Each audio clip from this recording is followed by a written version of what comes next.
योगी राम सूरत कुमार, योगी राम सूरत कुमार, जय गुरु राया। योगी राम सूरत कुमार, योगी राम सूरत कुमार, योगी राम सूरत कुमार, जय गुरु राया। योगी राम सूरत कुमार, योगी राम सूरत कुमार, योगी राम सूरत कुमार, जय गुरु राया।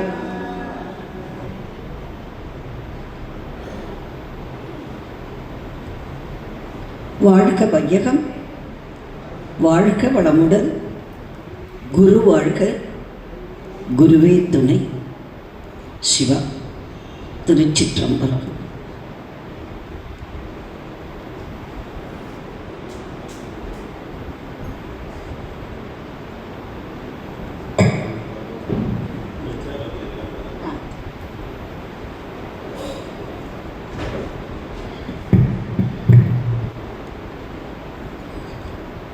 உலகெல்லாம் உணர்ந்து ஓதக்கரியவன் நிலவுலாவிய நீர்மலிவேணியன் அழகில் சோதியன் அம்பலத்தாடுவான் மலர் சிலம்படி வாழ்த்தி வணங்குவான். பூழியர்கோன் வெப்பொழித்த புகழியர்கோன் கடல் போற்றி ஆழிமிசைக்கல் மிதப்பில் அணைந்த பிரான் அடி போற்றி. வாழி திருநாவலூர் வன்றொண்டர் பதம் போற்றி ஊழிமலி திருவாத ஊரர் திருத்தாள் போற்றி. ஊழிமலி திருவாத ஊரர் திருத்தாள் போற்றி. தெய்வச்சேக்கிழார் திருவடி போற்றி. பகவான் யோகிராம் சுரத்குமார் திருவடி மலர்களை வணங்கி பூஜ்ய குருஜி ஸ்ரீ ஸ்ரீ முரளிதர் சுவாமிகள் அவர்களுடைய பொன்னார் திருவடிகளை வணங்கி சிவகாசி மாநகரத்தில் பக்தி பயிரை, ஆன்மீக பயிரை நல்ல முறையிலே வளர்த்து வருகிற ஆன்மீக அன்பர்கள், தாய்மார்கள் சிறப்பாக இங்கே மங்கையர்க்கரசியாக சமய மாற்றத்தை தடுத்து இந்துத்வா என்ற உணர்வை ஏற்படுத்தி சைவ செந்நெறியிலே சிறப்பாக நாடார் சமூகத்து பெருமக்களை எல்லாம் ஆற்றுப்படுத்திய அமரர் செண்பகம் அம்மா போன்றவர்களையெல்லாம் வணங்கி இந்த ஊரிலே பகவானுடைய நாமம் பரவுவதற்கு காரணமாக விளங்கிய பெரியவர்களையெல்லாம் வணங்கி இன்று கட்டி காத்து வருகிற தம்பி குமாரவேல் குடும்பத்தாரை போற்றி வந்திருக்கிற ஓரொருவரையும் தலைதாழ்த்தி வணங்கி தொடங்குகிறேன். நீங்கள்லாம் பயிர் வளர்க்கலன்னா நாங்கள் எங்கேம்மா வர்றதுங்க? இந்த ஊரில் பெண்கள்லாம் சங்கம்னா ஓடி வந்துடுவாங்க. அப்படித்தான் எனக்கு கோசலையம்மாள் அறிமுகமானார்கள். நேற்றைக்கு அம்மா வாசுகி அம்மா ஃபோன் வாங்கி கொடுத்தாங்க. தம்பி மாரியப்பட்ட பேசுனேன். இன்றைக்கி 2 பேரும் வந்துட்டாங்க. நந்தினியும் பரமேஸ்வரியும் வந்து பார்த்துட்டு பழம் கொடுத்துட்டு ஃபோட்டோ எடுத்துகிட்டு போனாங்க. நான் நேற்று தான் சொன்னேன் கனகாம்பா அண்ணியே அப்படின்னு. இன்றைக்கி அவங்க 2 மருமகளும் அறிமுகப்படுத்தி கொண்டார்கள். இதுதான் சந்தோஷம். எத்தனையோ வருஷம் கழிச்சு பார்க்குறோம். எதை எதிர்பார்க்குறோம்? அன்பு ஒன்று தான். எத்தனை வருஷம் கழித்து பார்க்குறோம். இதுதான் சந்தோஷம். ஆகவே இந்த மகிழ்ச்சியை நீங்கள் தான் தந்தீர்கள். ஆகவே யோகிராம் பஜனாசிரமத்தைச் சேர்ந்த அத்துணை பேரையும் ஒவ்வொரு நாளும் வந்து கேட்டு என்னை ஊக்கப்படுத்துகிற சகோதர சகோதரிகளையும் வணங்குகிறேன், வாழ்த்துகிறேன். சிவா. திருச்சிற்றம்பலம். நேற்றுக்கு ஒரு பேர், இன்னைக்கு ஒரு பெயர்.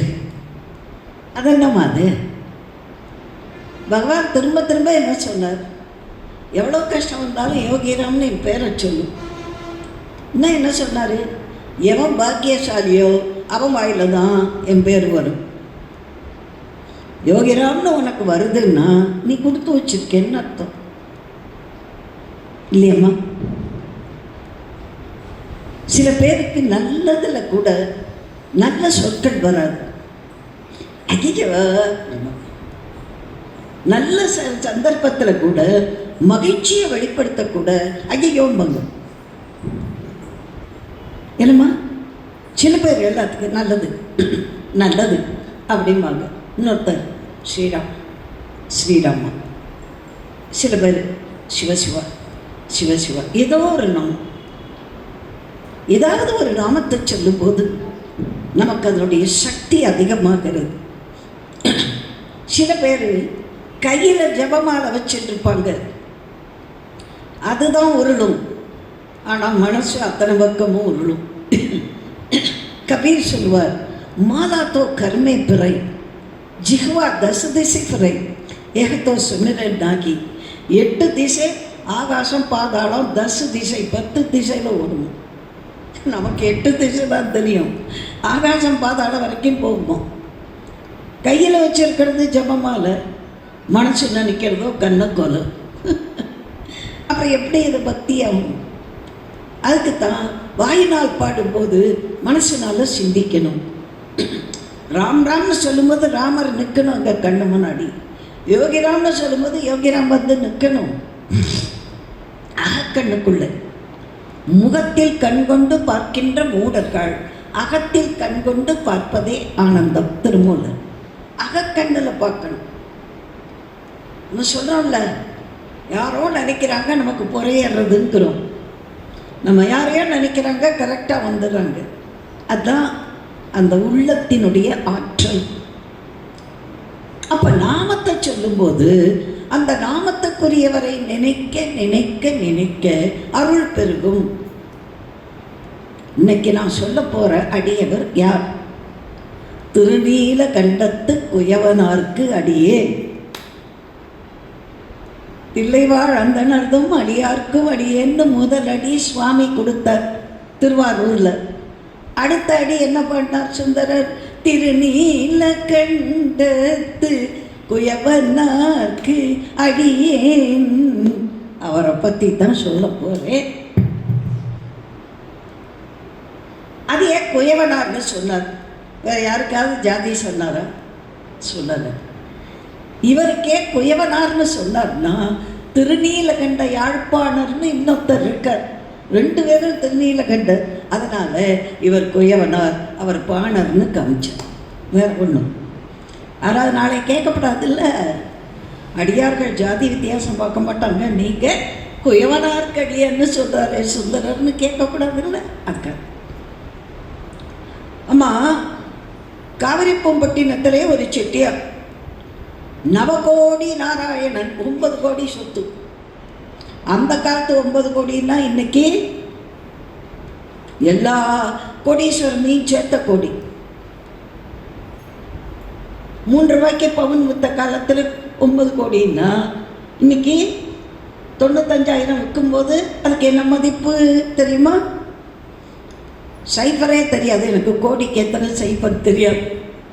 எனக்கு லட்சம் வரைக்கும் தான் தெரியும். கோடிக்கு எத்தனை சைஃபர்னே தெரியாது. நிஜமா சொல்லு, ஏன்னா நான் கோடீஸ்வரி இல்லை. எதுக்கு சொல்ல வரேன்னா, அந்த 9 கோடி சொத்தையும் தூக்கி போட்டுட்டு காவியை கட்டிட்டார். முடியுமா? முந்தையெல்லாம் பித்தளை பாத்திரம் ஈயம் பூசுவோம். இப்போ கூட செட்டிநாட்டில் சீர் வைக்கும்போது பித்தளை அண்டா, பித்தளை அடுக்கு ஒன்றுக்குள்ளே போட்டு 7 அடுக்கு குத்தடுக்கு எல்லாம் கொடுப்போம். செட்டிநாட்டில் அது பழக்கம். எங்கள் பாட்டி எனக்கு தூக்கு அடுக்கு, கோவிலுக்கு பிரசாதம் போடுறதெல்லாம் எவர் சில்லர்லாம் போடக்கூடாது, அலுமினிய குக்கரில் போடக்கூடாது, வெண்கலம் பித்தளையெல்லாம் போடணும். அதுக்கு ஈயம் பூசணும்பாங்க எங்கள் மாமியார். அப்போ ஒரு நாள் வாசலில் அப்போல்லாம் ஈயம் பூசுறவர்னு ஒருத்தர் வருவார். இந்த துருத்தி மாதிரி ஒன்று வச்சுக்கிட்டு இருப்பார். ஒரு ஈயம் கட்டி வச்சுருப்பார். அதை வச்சு இந்த பாத்திரத்துக்கு அப்படியே பூசுவார். அது பூசினா தான் புளியெல்லாம் ஊற்றுனா கச்சி போகாமல் கெட்டு போகாமல் கழும்பூறாமல் இருக்கும். அதுக்கு ஏன் பூசணும் தெரியுமா? இப்போல்லாம் நீங்கள்லாம் எவசில பிளாஸ்டிக்கு டப்பர்வேர் வச்சுட்டு இருக்கிற உங்களுக்கு ஈயம் பூசுறதை பற்றி சொன்னால் பெரியவங்களுக்கு புரியும். அப்போ நான் ஒரு நாள் காலேஜுக்கு கிளம்பும்போது பாத்திரம் ஈயம் பூசணுமா நல்லா பூசி தரேம்மா அப்படிங்கிறாரு. வாங்கய்யா, எங்கள் பாட்டி 2 படி பொங்கல் போடுற மாதிரி பெரிய அடுக்கு வச்சுருக்காங்க, நல்லா கனம், அதுக்கு நல்லா பூசணும். நீ காசை பற்றி கவலைப்படாத, உடனே கொடுத்துடுவேன். நல்லா பூசணும், 2 கோட் கொடுக்கணும். ஏன்னா அடுத்த மாதம் முனீஸ்வரர் கோயிலுக்கு அதில் நான் பொங்கல் பண்ணணும். நீங்கள் பாட்டு காலேஜ் போங்காத்தா, நான் பூசி வச்சுட்டுறேன். நீங்கள் மத்தியானம் சாப்பிட வரும்போது ரெடியாக இருக்கும். கறி வாங்கிட்டு வந்துடுறேன், ரெடியாக என் பொண்டாட்டி துருத்தி ஊதுவா அப்படின்னு அவர் விளக்கிட்டார். பாத்திரத்தை குடிச்சிட்டேன். காலேஜுக்கு டைம் ஆச்சு, போயிட்டேன். ஃபஸ்ட் அவர் முடிய போகுது. கம்பனது பாத்திரங்கள்ங்கிற எனக்கு பாத்திரம் ஞாபகம் வந்துருச்சு. நிஜமாம்மா, பொய் சொல்லலை. எனக்கு என்னோட பாத்திரம், பாட்டியோட பாத்திரம், இன்னைக்கு என்ன வேலை, எவ்வளோ பெரிய கனமான பாத்திரம். எனக்கு மனசு ஓடலை.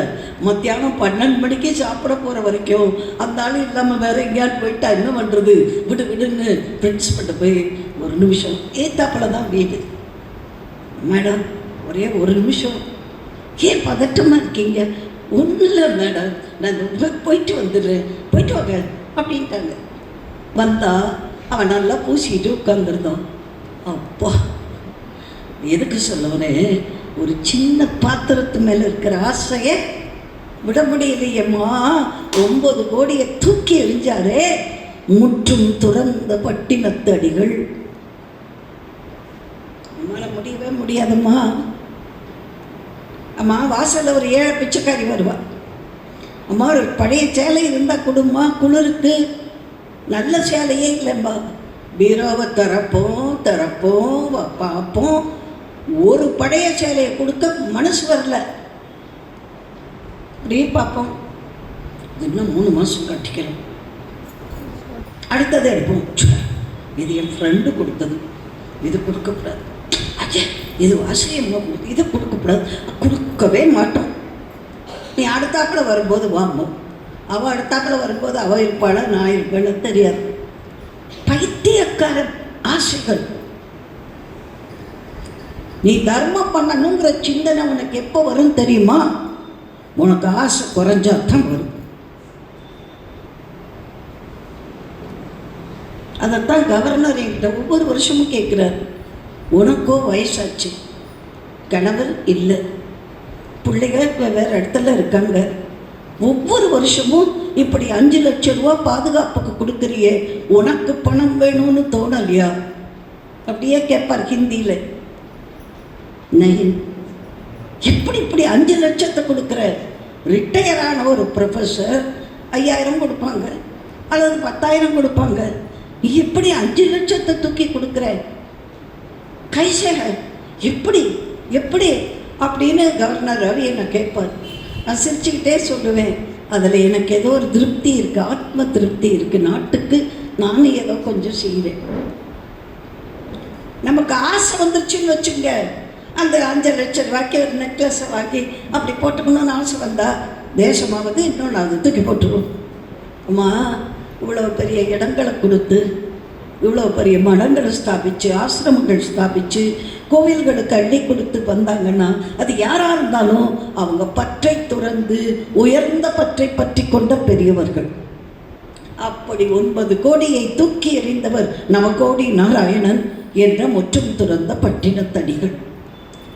எல்லாத்தையும் துறந்த அவர் 3 பேரை பற்றி மட்டும் சிறப்பாக பாடினார். அவங்க 3 பேர் மாதிரி என்னால் ஒன்றுமே செய்ய முடியல. அவர் எப்படி துறவி அப்படின்றதுக்கு ஒரு சின்ன எடுத்துக்காட்டு. எல்லாத்தையும் துறந்துட்டு அறுவடையாக இருக்கு பாருங்க, இந்த தாள் குத்திக்கிட்டு இருக்கும், வெட்டியிருப்பாங்க செடியை, இந்த சோளத்தட்டை, கதிரோட அடிப்பாகம் எல்லாம் குத்துறது, காஞ்சி கிடக்கு. அந்த வயலில் அப்படியே படுத்திருக்காரு. அந்த வரப்பில் இப்படி கை வச்சு ஒரு 2 பொம்பளைங்க குடத்தை எடுத்துட்டு வரப்பு வழியாக தண்ணிக்கு போகிறான். நம்ம தண்ணிக்கு போனால் தான் ஊர் வம்ப பூரா அழப்போமே. அது நல்ல வேலை. இப்போல்லாம் ஊருன்னைக்கு தண்ணி எடுக்க போகிறதில்ல, குழாய் அடிக்க போகிறதில்ல. எல்லா வீட்லேயும் தண்ணி வந்துருச்சு. அதனால் கொஞ்சம் வம்பு குறைஞ்சிருக்கு. குழாய் அடியில் தண்ணி பிடிக்க போனால் சண்டை வரும்.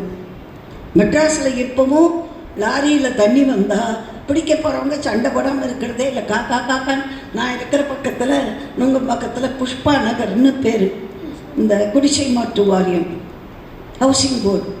அவன் லாரி கொண்டு தண்ணி பிடிக்க வச்ச சண்டை சத்தம் கேட்காம இருக்குவேன். காக்கா காக்கான்னு கத்துவான். எங்கள் வீட்டுக்கு அவ்வளோவும் கேட்கும். நான் அப்போ தான் நினைப்பேன், குழாயடி சண்டை. கரெக்டாக அந்த காலத்தில் சொல்லுவாங்க, குழாயடி சண்டை போடாத அப்படிமா. இந்த பொம்பளை எப்படி போனது? ஐயோ பாவண்டி, யாரோ ஒரு சாமி கட்டாந்தர அறுவடை பண்ண வயல் தாழ் சுருக்கு சுருக்குன்னு குத்துது, அதில் படுத்துருக்குடி பாவம் சாமி. எப்படிப்பட்ட துறை பாடி என்ன இவெல்லாம் சாமி. அடுத்தவன் ரொம்ப தெரிஞ்ச மாதிரி, என்ன இவெல்லாம் பெரிய சாமி. ஏன்டி எப்படி சொல்கிற? ஆமாம், எல்லாத்தையும் துறந்தானே. தலையணை சுகம் கேட்குதோ? வரப்பில் தலையை வச்சு படுத்திருக்காங்க. அவருக்கு பராசக்தியே நீ தலையணை சுகம் தேடாதேன்னு சொல்கிற மாதிரி இருந்தது. அவள் அந்த பக்கம் நகட்டவள்ளே அப்படியே வரப்பு விட்டு தலையெடுத்து நேராக ஸ்ட்ரெயிட்டாக படுத்துட்டார். திரும்பி வராளுங்க தண்ணி எடுத்துட்டு. அவன் மூத்தவர் சொன்னான், ஏண்டி அந்த சாமியை பார்த்து நீ சொன்னது காதல் விழுந்துருச்சு பாவம். அந்த வரப்பை விட்டு தலையெடுத்து தந்த ரயிலில் படுத்திருக்காரு. தலையில் கழுத்துலலாம் கூட அந்த தட்டை குத்தும் போகுதுன்னா அடியே. அதனால தான் சொன்னேன் இவெல்லாம் நல்ல சாமி இல்லைன்னு. ஏண்டி அப்படின்னா, அடுத்த பொம்பளை நம்மளை பற்றி என்ன பேசுகிறான்னு ஏண்டி கேட்குறாரு, அதனால இவன் நல்ல சாமி இல்லைன்ட்டு. முற்றும் துறந்த பட்டினத்தடிகளையே நம்ம ஊர் பொம்பளைங்க வறுத்தெடுக்கிறான். நல்ல சாமி இல்லைன்ட்டா. அம்மா குறை சொல்கிறவங்க சொல்லிக்கிட்டே இருப்பாங்க. பகவானை எத்தனை பேர் குறை சொன்னாங்க? அவங்க பாவம் அவங்களோட. தொண்டு செய்கிறவங்களை எத்தனை பேர் குறை சொல்கிறாங்க? அவங்க பாவம் அவங்களோட. நமக்கு தேவையில்லை, அவங்கள பற்றி நம்ம பேச வேண்டாம். குரு நீந்த பண்ணால் பாவம், மகா பாவம், மகா மகா மகா பாவம். அவ்வளோ. குருவை நினச்சி வணங்க தெரிஞ்சால் வணங்கு, இல்லாட்ட பேசாமல் போய்கிட்டே. நாம் சொல்ல முடிஞ்சால் சொல்லு, கேட்க முடிஞ்சால் கேளு, நினைக்க முடிஞ்சால் நினை. ஒன்றுமில்ல, பேசாமல் போயிட்டே. உன் விமர்சனத்துக்காக குருமார்கள் இங்கே வரவில்லை. நல்லா புரிஞ்சுக்கணும். எப்படிப்பட்டவர்களையும் குறை சொல்லுவது நம்முடைய பழக்கம். குறை சொல்லாமல் இருந்தோம்னா நம்மளே உத்தமராயிடும். எதை பற்றியும் குறை சொல்லணும்.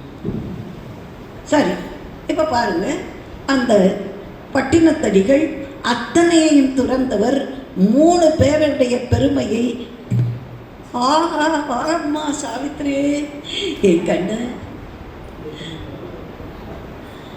என்னை நினைச்சு வந்ததுக்காக வாழ்த்துக்கள். சேர்ல ஒன்று உட்காந்துக்க, சேர்ல உட்காந்துக்க.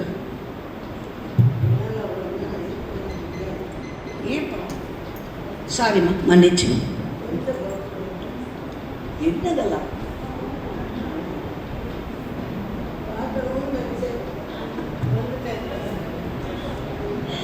தேனியில் நாடார் சரஸ்வதி ஸ்கூலில் எங்கிட்ட படித்த குழந்தை சாவித்ரி.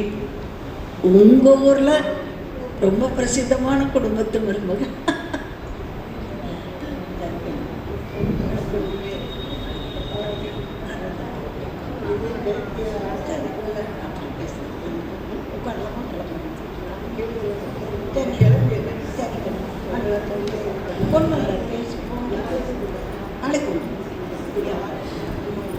வாங்க.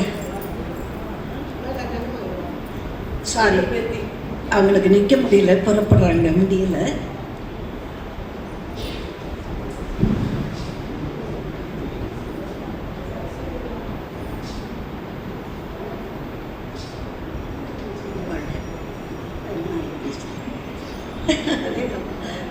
முடியல, அங்கே பக்கத்து வீடு வேறு.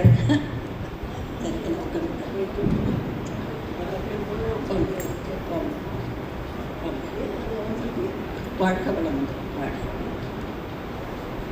இருக்கட்டும், நாளைக்கு பேசுகிறேன்.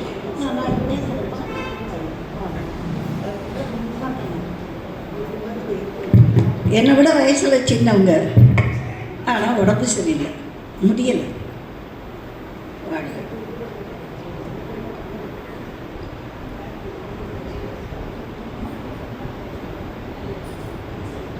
வாழ்க. சாரி, அவங்களுடைய உடல்நிலை உட்கார முடியாதுங்கிறதுனால தான் நான் நடுவில் பேசினேன். தப்பாக நினச்சிக்க. நான் யாரும் நடுவில் வந்தால் வாங்க அங்கே உட்காருக்கெல்லாம் பேச மாட்டேன். அவங்களுக்கு முடியாத சாவித்திரிக்கு, அதனால் வரைக்கண்ணு நான் பேசுகிறேன். 3 பேரை பற்றி சொல்லி என்னால் அவங்க மாதிரி தொண்டு செய்ய முடியாதுன்னு கவலைப்பட்டேன். யாரும் 3 பேர். வாழால் மகவறிந்து ஊட்ட வல்லேன் அல்லேன். யார் வாழால பிள்ளைய கறி சமைத்தா? சிறு தொண்டர். மாது சொன்ன சூழால் இளமை துறக்க வல்லேன் அல்லேன்.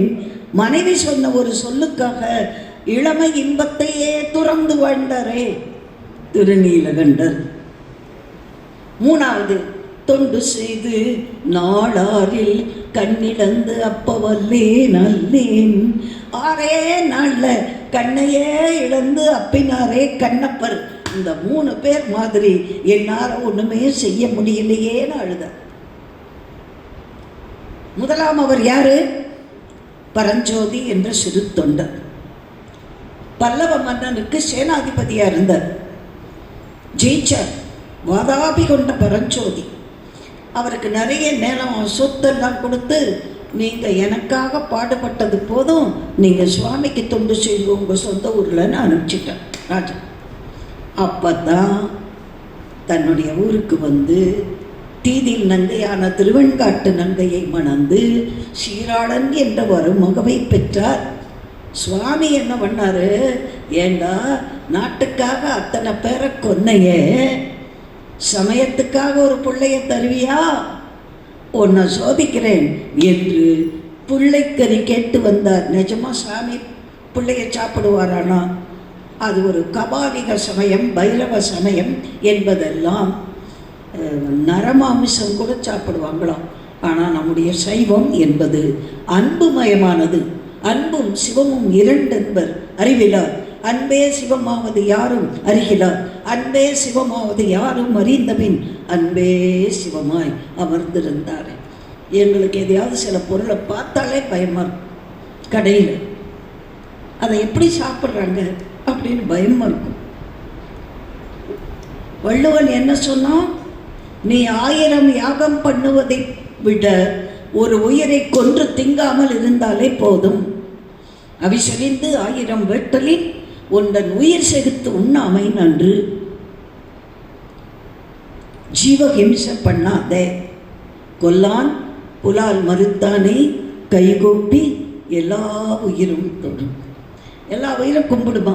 நல்ல வேலைடா நீ சாப்பிடாம இருக்க. வாரியார் சாமி கேட்பாரு, ஏண்டா உன் வயிறு என்ன பிராணிகளுக்கு சுடுகாடா அப்படின்பார். சாமி நல்லா கேட்பார், உன் வயிறு என்ன பிராணிகளுக்கு சுடுகாடா, எல்லாத்தையும் போட்டு திங்கிற அப்படின்பார். சைவத்தை பேணுகிற நாம் பிற உயிரை கொன்று சாப்பிடாமல் இருப்பது நல்லது. அது சில பேருக்கு கோபமாக வரலாம். நான் அதை பற்றி கவலைப்படலை. எது நல்லது பெரியவங்க சொல்ல சொன்னாங்களோ அதான் நான் சொல்லுவேன். எனக்கு அதுக்காக யாரை திட்டினாலும் அதை பற்றி கவலை கிடையாது. எது தப்பு சொல்லணும் தப்புன்னு சொல்ல தான் சொல்லுவேன். அப்போ உலகம் முறை சாப்பிட்றவங்கள நீங்கள் திருத்த போகிறீங்களாமாங்க? வேண்டாம். என் பிரசங்கத்தை கேட்குறவங்கள நான் திருத்த ஆசைப்படுவேன். உலகம் முறை திருத்தத்துக்கு நான் பிறக்கலை. அதுக்கு ஞானிகள் சித்தர்கள் இருக்கான். என்ன இல்லை நம்ம சாப்பாட்டில்? நம்மளாவதுமா பால் தயிராவது சாப்பிடணும். அது கூட இறைச்சிக்கு சமம் என்று, வீகன் உணவு என்று, பால் தயிர் கூட தொடாமல் நல்லா ஆரோக்கியமாக இருக்கிறவங்க நிறைய பேர் இருக்காங்க. மெய்வழிச்சாலையில் இருக்கிறவங்கெல்லாம் பால் தயிர்லாம் சாப்பிடவே மாட்டாங்க. இப்போ வீகன் உணவு என்று ஐரோப்பிய நாட்டிலேயே வந்துச்சு. நல்ல மாംசங்களாம் சாப்பிட்டுட்டு இருந்தவங்கெல்லாம் சைவ சாப்பாட்டுக்கு வந்துட்டு இருக்காங்க. ஹரே ராமா ஹரே கிருஷ்ணாங்கிறாங்க. நம்ம மடத்துக்கு வராங்க, ரமணாசிரமத்துக்கு வராங்க, யோகியாசிரமத்துக்கு வராங்க. மனசுதாம்மா காரணம். என்னால் அதை விட முடியாது அப்படின்னா எதையுமே நீ விட மாட்டேன். சாமி சொல்லுவார், தள்ளாத வயசு, எதையும் தள்ளாத வயது, எதையும் தள்ளாத வயது. சில பேருக்கு எந்த வயசுலையும் எந்த ஆசையும் விட முடியாது. ஆசையெல்லாம் துறந்த பட்டினத்தடிகள் பிள்ளையின் மேல் இருக்கிற ஆசையே விட்டாரே சிறு தொண்டர், தன் பிள்ளையை தானே சமைத்தாரே. முடியுமா? அது புறப்பற்று, என்னது என்ற பற்று, அதை விட்டார். அடுத்தவர் யார்? எத்தனையோ இன்பத்துறையிலே கிடந்தவர். அருணகிரிநாதர் வரலாறு சொல்லும்போது பெண்களிடத்திலே கொஞ்சம் சிற்றின்பத்தை அதிகம் நுகர்ந்தார், கொஞ்சம் காமவசப்பட்டார், அதனால் நோய்வாய்ப்பட்டார். தற்கொலை பண்ணிக்க கோபுரத்திலேருந்து குதிச்சார். வல்லாள மகாராஜா கோபுரத்திலிருந்து, கோபுரத்து இளையனார் முருகன் அவரை கைதூக்கி காப்பாற்றி நாவிலே வேளாலே ஷடாட்சரத்தை எழுதி முத்தை தரு பத்தி திருநகை என்று அடியெடுத்து கொடுத்து என்னுடைய திருப்புகழை பாடு என்று கட்டளையிட்டு பாடும் பணியே பணியாய் தந்தார். அதுக்காக தப்பா? அவர் கொஞ்சம் இன்பத்துறையில் இருந்துட்டு திருத்தினார்னு சொல்லப்படும் அப்படிம்பாங்க. வரலாறு சொல்லுகிறது.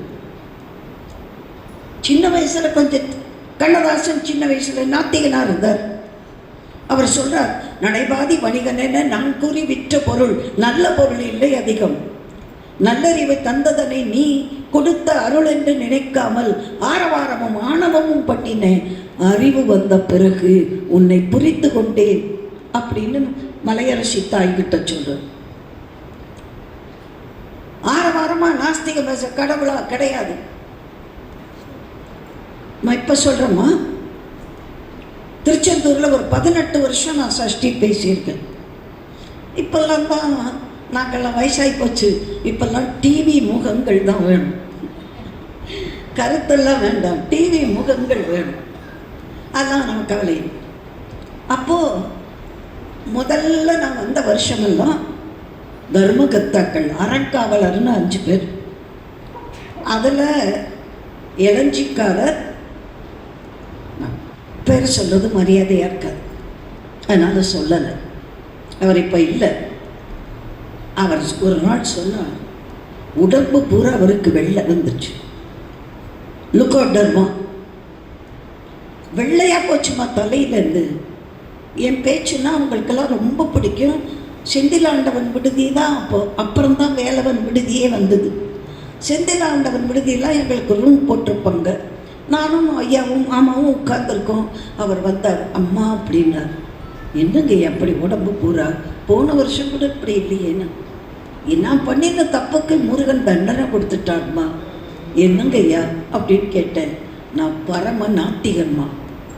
எங்கள் அப்பாலாம் இளஞ்சியில் முருகனுக்கே நிலம் நேர்ந்து விட்டவர். சொல்லிடுறேன், அவர் பேர் ஸ்ரீனிவாச பாண்டியன் தேவமரான். அவருக்கு அப்பா பரமபக்தர், தாத்தா பரமபக்தர். இவர் இந்த கழக கண்மணிகளோட கருப்பு சட்டை போட்டுவிட்டு, கல்யாணமே அப்பா பட்டு சட்டை வாங்கினாரா, நான் கருப்பு சட்டை போடுவேன். நம்ம வழக்கப்படி கல்யாணம் ஆன உடனே மாலையும் கழுத்துமா திருச்செந்தூருக்கு போகணும் அப்படின்னாரா அப்பா. நான் அதெல்லாம் கோயிலுக்கெல்லாம் வரமாட்டேன். இல்லைடா, நம்ம குலம் வழி வழியாக வர பழக்கம், நீ வரணும். வருவேன், ஆனால் அந்த சண்முக விலாசத்தை தாண்டி உள்ளே வர மாட்டேன். சரி, எப்படியாவது கோவில் வாசலுக்காவது வரட்டும் அப்படின்னாராம். அந்த கோவில் வாசலையும் செருப்பை போட்டுன்னு வந்தாராம். கருப்பு சட்டையை போட்டுண்டு கோவில் வாசலில் அறுமுகருக்கு நேரம் இறங்குறோம்ல, அந்த இடத்துல செருப்பு போட்டுன்னாராம்.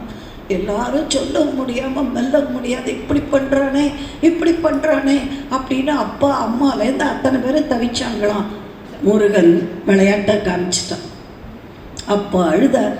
இந்த முருகன் இல்லைன்னு சொன்ன என்ன, இந்த முருகன் கோவிலுக்கே அறங்காவலராக்கி தினம் கோவிலுக்குள்ளே வர வச்சு எல்லாம் பண்ணிட்டான்.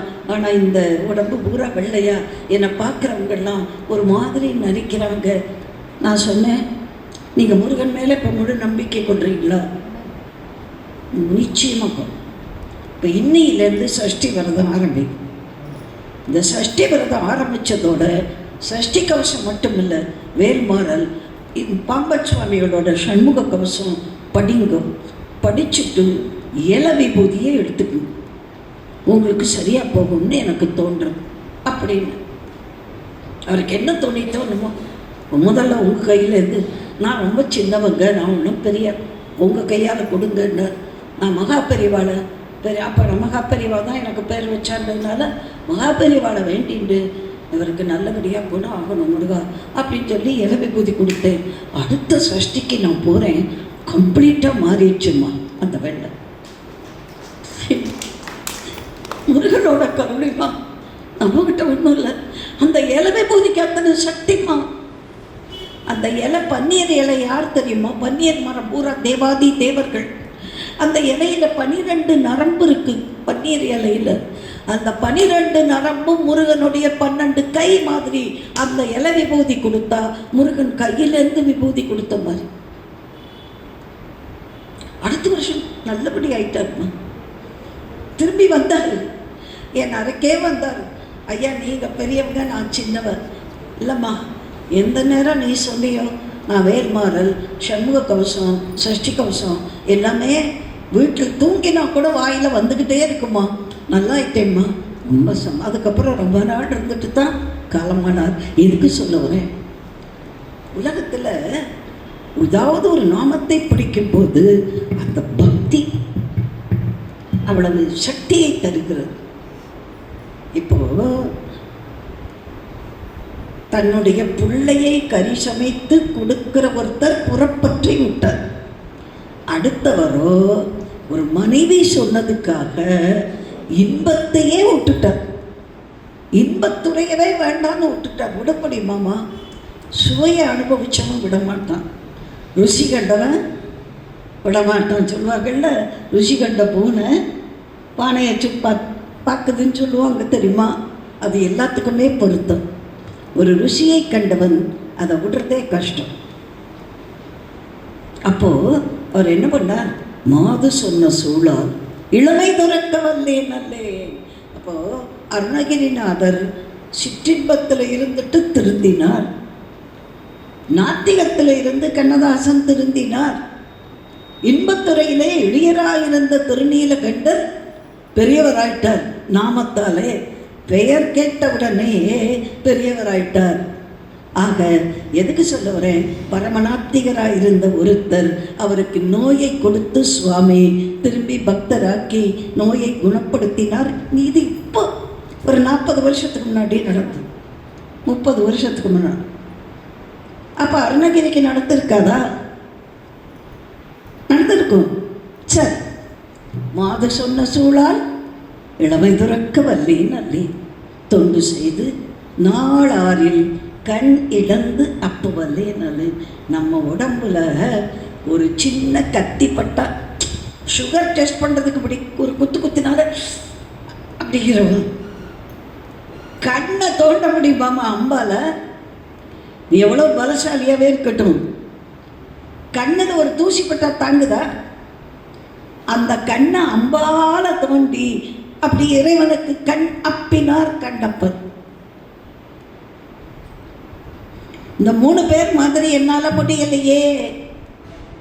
வாழால் மகவறிந்துட்ட வல்லே நல்லேன், மாது சொன்ன சூழால் இளமை துறக்க வல்லே நல்லேன், தொண்டு செய்த நாளாரில் கண்ணிடந்து அப்ப வல்லே நல்லேன், நான் இனி சென்று ஆளாவது எப்படியோ திருக்காலத்தி அப்பனுக்கே என்றார் முற்றும் துறந்த பட்டினத்தடிகள். அந்த இரண்டாவதாக மாது சொன்ன சூழால் இளமை துறந்தவர் தான் திருநீலகண்டத்து குயவனார். பெரிய புராணத்தில் புள்ளக்கறி சமைத்தது அரிய செயல், கண்ணை தொண்டி நப்பினது அரிய செயல். அது மாதிரி எவ்வளவோ அரிய செயல் செய்தவர்களுக்கும் சிவகதி கிடைச்சிது. கோயிலுக்கு சும்மா பூமாலை தொடுத்தாருங்கிற, சும்மாவா பூமாலை, சுவாமிக்கு எவ்வளோ அழகாக பூமாலை தொடுத்துருக்காங்க. யார் இந்த கைங்கரியம் பண்ணாலும் அவங்களுக்கு நமஸ்காரம். அழகாக மாலை தொடுக்க. நீங்கள் கடையில் வாங்குகிற மாலையை விட நீங்கள் கட்டின மாலை அழகாக இருக்குது பகவான். அது யார் செஞ்சாலும் உங்களுக்கு பாராட்டு வாழ்த்து. யாரும் அந்த மாலை தொட்டோம். வாழ்க வாழ்க. ஒன்று அதுக்கத்தாமா காப்பாற்றிருக்காரு சாமி. எவ்வளோ அழகாக பண்ணியிருக்காங்க. அது பெரிய கஷ்டம் இல்லைன்னு சொல்லுவீங்களா? ஒருத்தர் சந்தனம் அரைச்சி கொடுத்தார், ஒருத்தர் ஒன்றுமே பண்ணலை.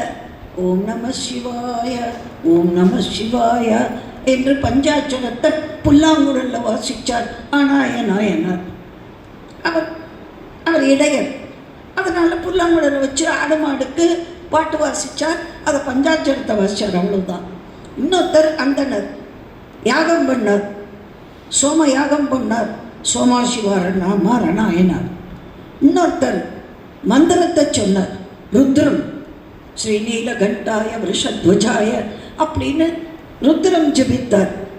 யார் எதை செய்தாலும் பகவான் நினைப்போட செஞ்சால் ஏற்றுக்கிறார். அதே மாதிரி நீ எந்த நாமத்தை சொன்னாலும் ஏற்றுக்குவார். அம்மா நாராயணான்னு கூப்பிடு, கோவிந்தான்னு கூப்பிடு, கேசவான்னு கூப்பிடு, கிருஷ்ணான்னு கூப்பிடு, மதுசூதனான்னு கூப்பிடு, ராமான்னு கூப்பிடு, எப்படி வேணாலும் கூப்பிடு, பரந்தம்மான்னு கூப்பிடு பெருமாள். அதே மாதிரி நம சிவாயா, நீலகண்டா, மகாதேவா, மிருத்யுஞ்சயா, எதை வேணாலும் சொல்லு, ஏற்றுக்குவார். மீனாட்சி, காமாட்சி, விசாலாட்சி, நீலாயதாட்சி, காந்திமதி, கோமதி, பத்ரகாளி, மாரி, எப்படி வேணாலும் கூப்பிடு. முருகா, கந்தா, கடம்பா, பழனியப்பா, ஆண்டியப்பா, அழகப்பா, முத்தப்பா, முருகப்பா கூப்பிடு. எந்த பெயரையாவது சொல்லம்மா. அந்த பெயர் உனக்கு பேர் தருகிறது. இந்த குயவனாருக்கு என்ன வேலை?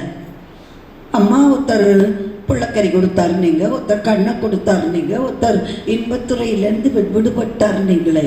அவர் என்ன பண்ணார்னா அடியார்களுக்கு ஓடு பண்ணி கொடுப்பார்.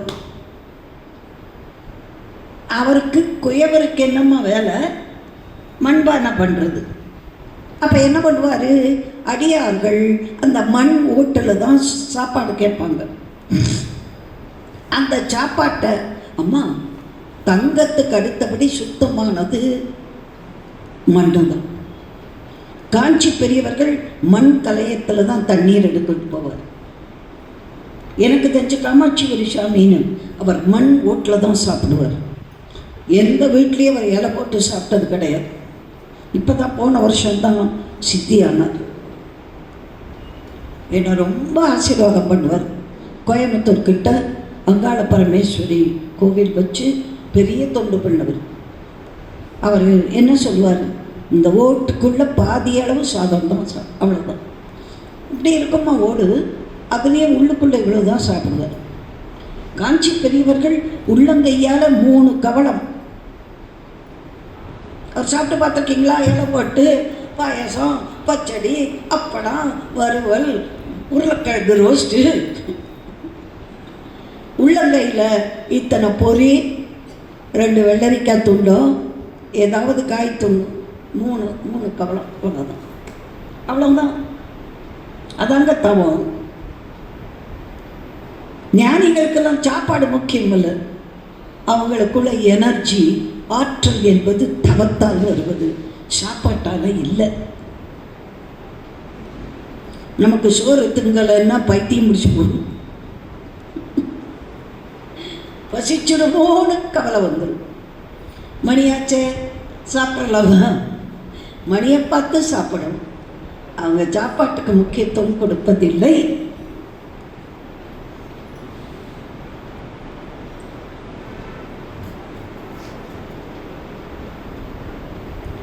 ஓடு பண்ணி கொடுப்பார், அவரால் முடிஞ்சது. ஆனால் அந்த ஓடு பண்ணும்போதே திருநீலகண்டம், திருநீலகண்டம் அவருக்கு அந்த நாமம் பிடிக்கும். ஆலகால விஷத்தை உயிர்கள் அருந்திவிடக்கூடாது என்று தான் உண்ட சிவபெருமான் ஆலகாலம் உண்டானே போற்றிவோம். சிவஸ்வரூபம் நம்முடைய பகவான்னு சொல்கிறது. ஆலகால விஷத்தை அம்மா அப்படி கையை பிடிச்ச முதல் நாள் சொன்னேன் இல்லையா, அப்படியே நின்றது நீலகண்டம். அந்த கருநீல நிறத்தில் அங்கே நின்று எடுத்து அந்த நீலகண்டம் தியாகத்தின் வடிவம். சுவாமியே தியாகம்மா.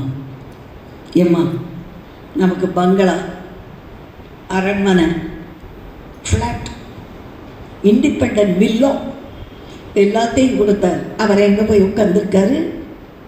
சுடுகாட்டில். நமக்கு க்ரீம் டோ ஒலோ உயிரம் க்ரீம் எல்லாம் கொடுத்தாரு. அவர் என்ன பூசிக்கிறாரு?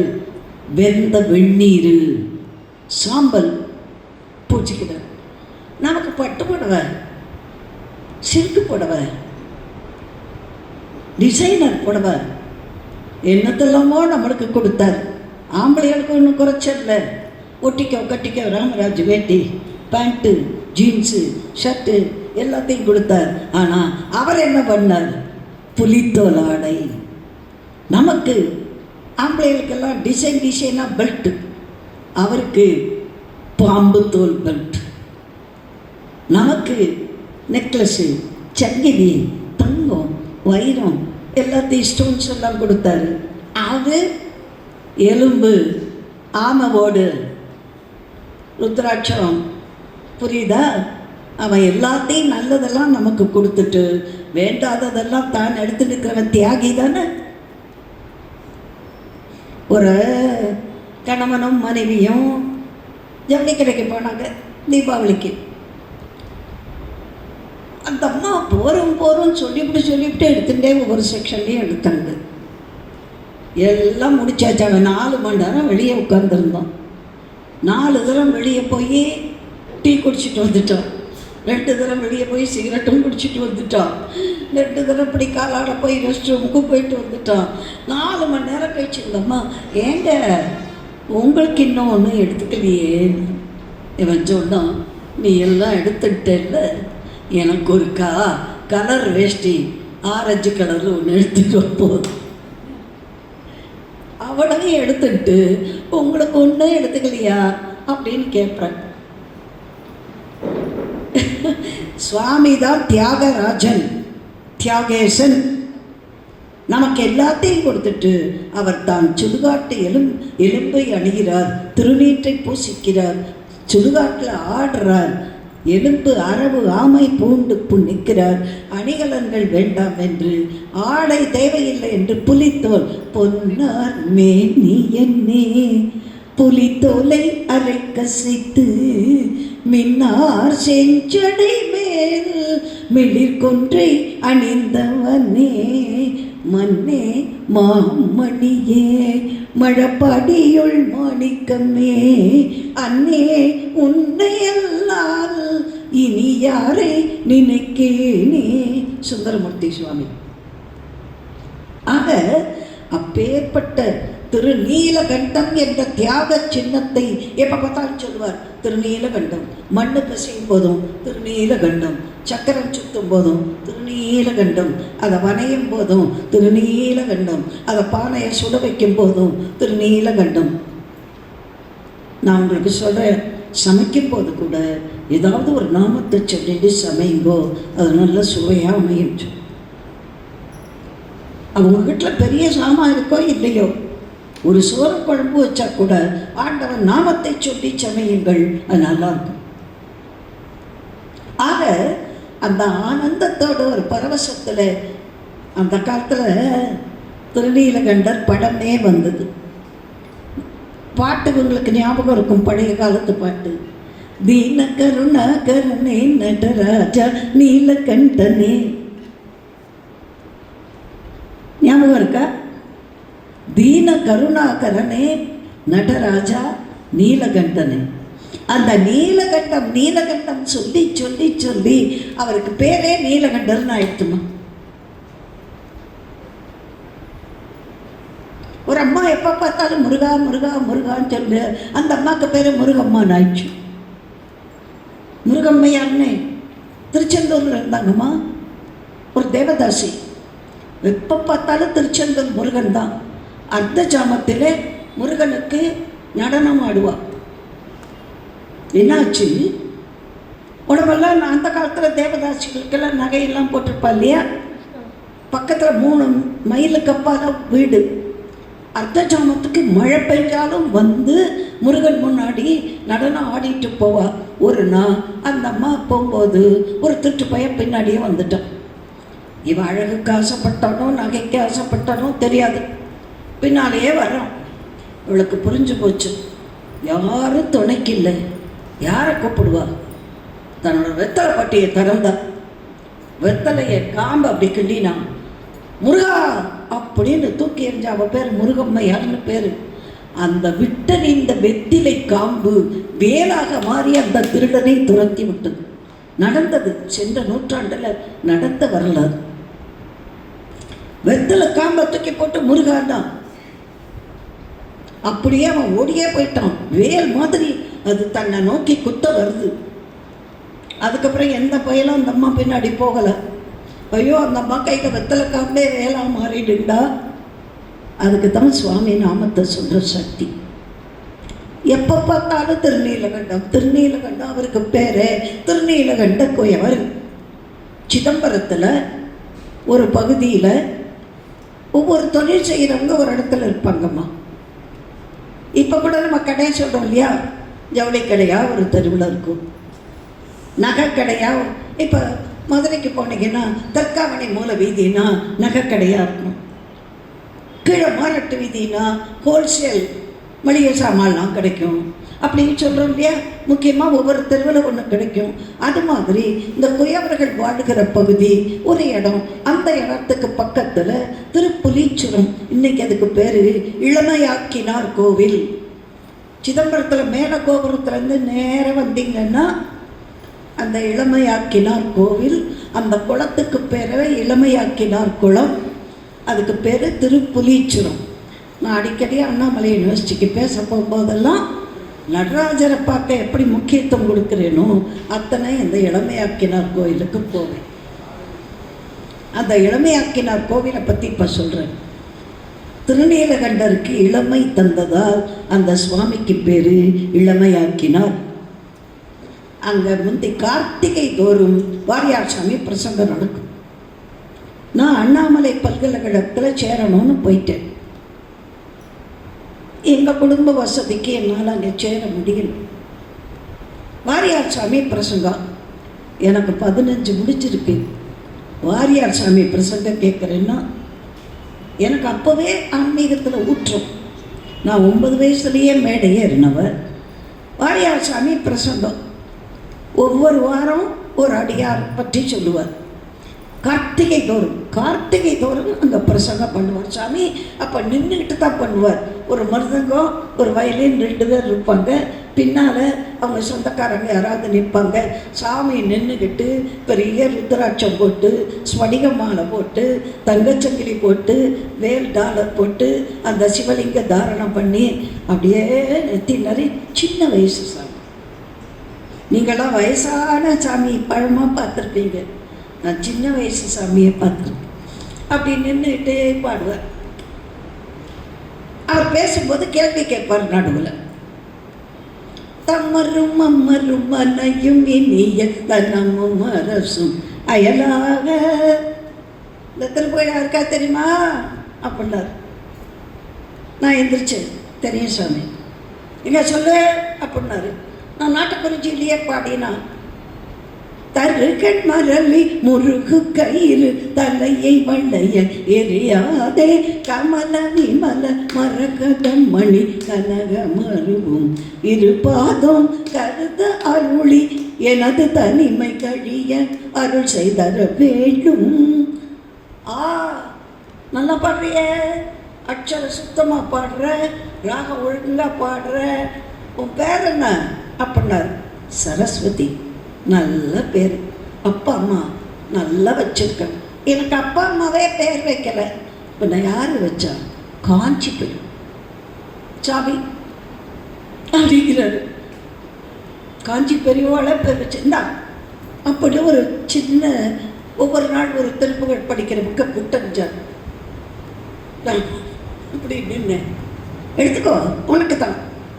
இப்படி விட்டறிச்சா நான் வாங்க மாட்டேன், உங்ககிட்ட நான் வரேன் மாட்டேங்கிறேன், கையெழுத்து போட்டு என் கையில் கொடுத்துருவோம். 15 வயசில் இவ்வளோ தைரியம் வாங்க அப்படின்னார். கிட்டக்க போனேன். உள்ளம் வசமானால் உலகம் வசமாகும், கிருபானந்த வாரி முருகா என உருகு அப்படின்னுட்டு என் கையில் காலை தொட்டு வணங்கிட்டு வாங்க. இது புள்ள சாமி சொல்ற, இது புள்ள 15 வயசுல சாமி கிட்ட அன்னைக்கு முருகா என உருகுனார். அன்னையிலேருந்து இன்னைக்கு வரைக்கும் எந்த கோயிலுக்கு போனாலும் முருகா தான். சபரிமலையில் போய் நிற்பேன்பா, எல்லாம் சாமியே சரணமையப்பாம்பாங்க. நான் முருகா முருகா முருகா அப்படித்தாம்மா வருது. அது என்னமோ சுவாமி எனக்கு அப்படி எழுதி கொடுத்துட்டார், முருகா என உருகுன்னார். அப்போ தான் முருகான்னு உருக ஆரம்பிச்சுட்டேன்.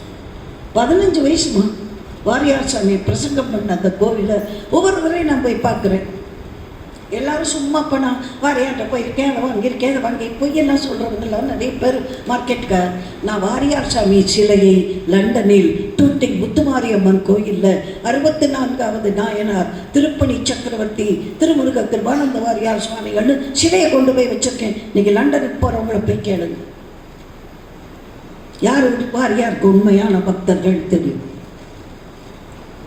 அந்த கோயில் ட்ரஸ்டிக்கு பேர் ஜீவரத்னம்னு பேர். 6 பேர் ட்ரஸ்டீஸ். அந்த கோயிலுக்கு நான் ஒரு 6 தடவை போயிருக்கேன், 6 வருஷம். ஒவ்வொரு வருஷமும் ஆவணி மாதம் திருநாள். முத்துமாரி அவ்வளவு சக்தியான தெய்வம். நம்ம ஊர் காளியம்மன் மாரியம்மன் அங்கே போயிருக்கா. எதுக்கு சொல்ல வரேன், வாரியார் சாமி என்னை பார்த்து இது பிள்ளை அப்படின்னாரு.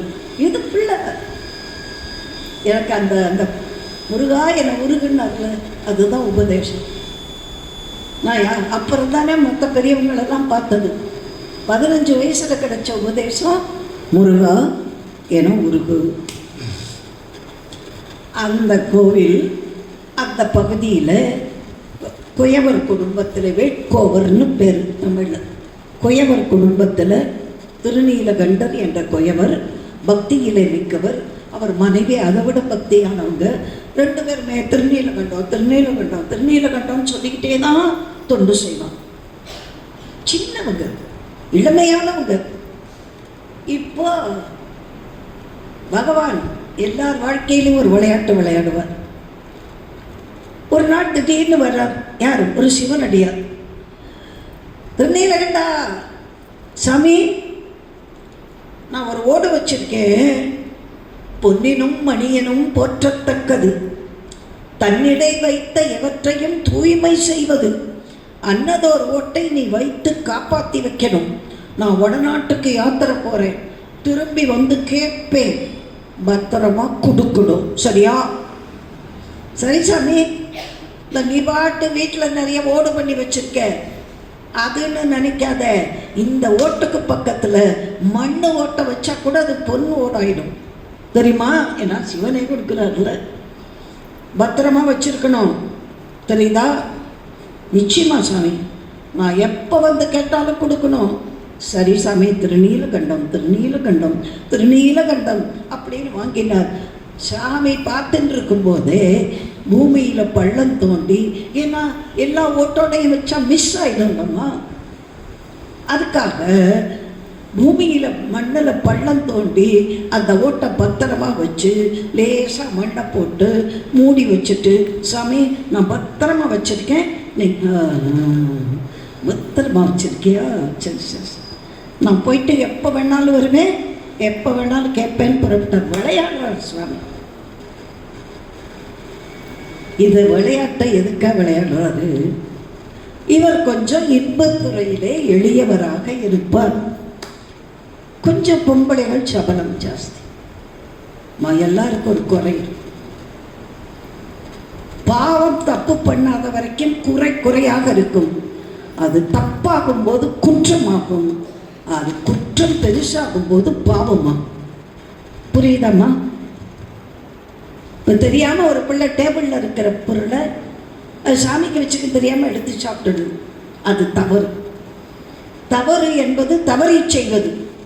எனக்கு புத்தி இருக்குல்ல, இது நைவேத்தியம், நம்ம சாப்பிடக்கூடாது, சாமிக்கு கை காட்டினக்கு அப்புறம் தான் சாப்பிடணும் தெரியுமில்ல, நான் போய் அதை ஒருத்தருக்கு தெரியாமல் எடுத்து, அது குற்றம்.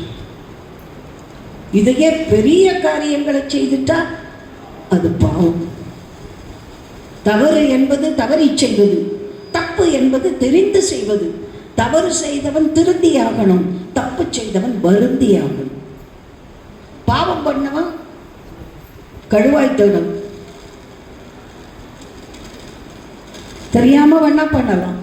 இவர் கொஞ்சம் பொம்பளைகள்கிட்ட சபலம், சின்ன வயசுமா, நெறிப்படுத்த ஆள் இல்லை. இன்னைக்கு ரொம்ப பேற்ற அந்த குறை இருக்குமா.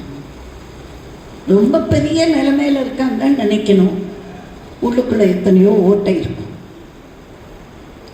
உலகத்தில் எத்தனையோ பேரை பற்றி படிக்கிறீங்கல்லம்மா, எத்தனை கதைகள் வருது, எத்தனை செய்திகள் வருது, எத்தனை தொலைக்காட்சியில் பார்க்குறீங்க. ஒரு சபலம், அந்த ஒரு சின்ன சபலம் அவனை பெருமையிலேருந்து கீழே விழ வைக்குது. அதைத்தான் வள்ளுவன் சொன்னான், தலையின் இழிந்த மயிரணையர் மாந்தர் நிலையின் இழிந்த கடை. தலையில் இருக்கிற வரைக்கும் இதுக்கு ஷாம்பு போடுவோம், எண்ணெய் தடவுவோம், ஜஸ் ஒரு சீப்பு வச்சு வாருவோம், ஹேர்பின்னை வச்சு பூவை வைப்போம், கிளிப்பு வைப்போம். இங்கேருந்து விழுந்துருச்சுன்னு வச்சுங்க, எப்படி தூக்கி போட்டு ஒரு துப்பு துப்பிட்டு வரும். தலையிலேருந்து விழுந்த முடிக்கு மரியாதை தான் ஒழுக்கம் கெட்ட மனுஷனுக்கு மரியாதை போயிடும், அவ்வளோதான். இவர் கொஞ்சம் அங்கங்க பொம்பளைகள்கிட்ட போயிட்டு வரும். அதுக்கு மேலே நான் சொன்னேன்.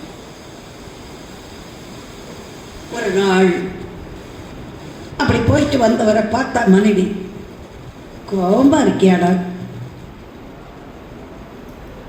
ஒன்றும் இல்லை, நான் அந்த தெருப்பக்கமாக போனேன்னா ஒரு தாசி வீட்டில், பேசாதீங்க. இல்லைம்மா, அவள் வெத்தலை போட்டு வெளியே துப்புனது என் சட்டையில் பட்டுச்சு, அதுக்காக உள்ளே கூட்டிகிட்டு போய் எனக்கு நல்ல சட்டை. தப்பு மேலே தப்பு பண்ணிட்டு பொய் மேலே பொய் சொல் ஒன்றனும் பொய் சொல்லுவேனா அப்படின்னு அப்படி கொஞ்சம் என்னை தீண்டு வீராயின் திருநீல கட்டும் என்ன தொட்டிங்க என்னன்னு சொல்லலை. எம்மை எங்களை யாரையாவது தொட்டிங்க திருநீலகண்டத்து மேலே ஆணையிட்ட எப்படி வாயில வந்துருச்சு பாருங்க. இந்த வரலாறு ரொம்ப பேர்லாம் சொல்ல மாட்டாங்க. ஏன் தெரியுமா? கொஞ்சம் முண்டு மேலே நடக்கிற மாதிரி. ஒரு அடியவர் கொஞ்சம் காமத்துறையில் இருந்தாலும் சொல்றது கொஞ்சம் யோசிப்பாங்க இல்லையா? எம்மை தீண்டு வீராயின் திருநீலகண்டம் எங்களை தொட்டிங்க, எங்களையா திருநீலகண்டமா? இவர் திருநீலகண்டம் சொல்ற, அது மேல ஆணை. சில பேர் சொல்லுவாங்கல்ல, நான் சொல்றேங்க தாய் மேல் ஆணை, தமிழ் மேல் ஆணை அப்படின்பாங்க. அவங்க எதை பெருசா நினைக்கிறாங்களோ அது மேல ஆணை. அம்மா எம்மைன்னு சொல்லிட்டேன்.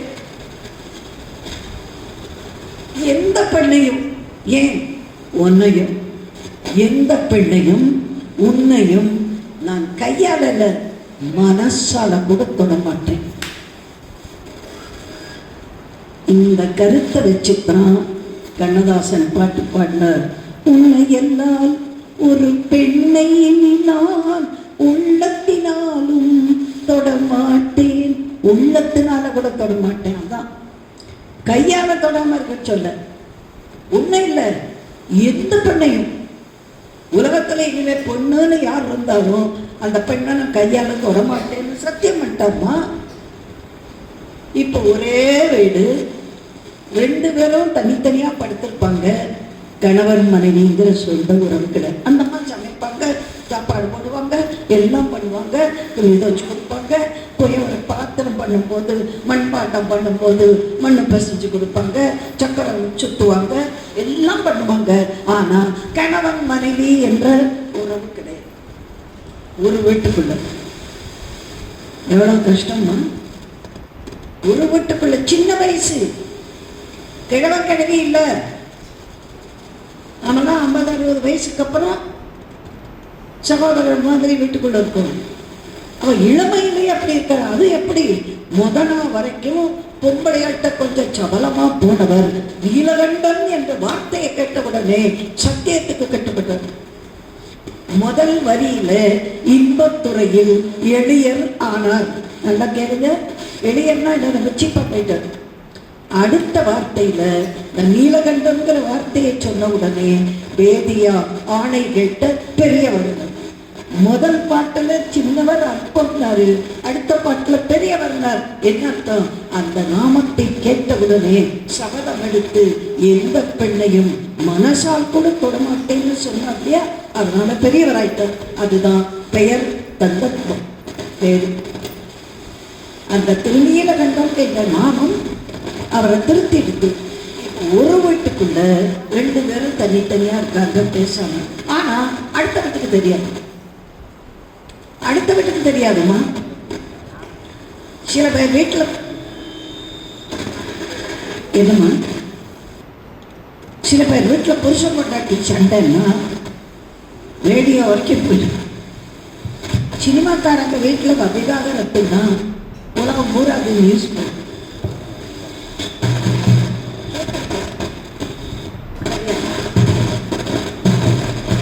ஹலோ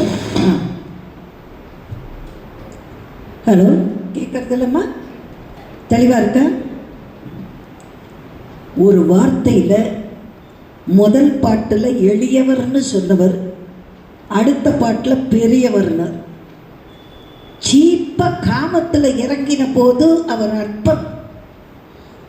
ஆணை கேட்டு சத்தியத்துக்கு கட்டுப்பட்டு எந்த பெண்ணையும் தொடமாட்டேன் என்று சத்தியம் பண்ணார்ல, அப்ப பெரியவராயிட்டார். அது அந்த நீலகண்டம் என்ற ஒரு பெயர் அவரை பெரியவராக்கிட்டு, அதான் பேர். ஒரு வீட்டுக்குள்ள 2 பேர் பேசாம இருந்தா ஒரு நாள் 2 நாள் சும்மா இருப்பாங்க. அடுத்த நாள் நேரம் அம்மா வீட்டுக்கு தான் போவா.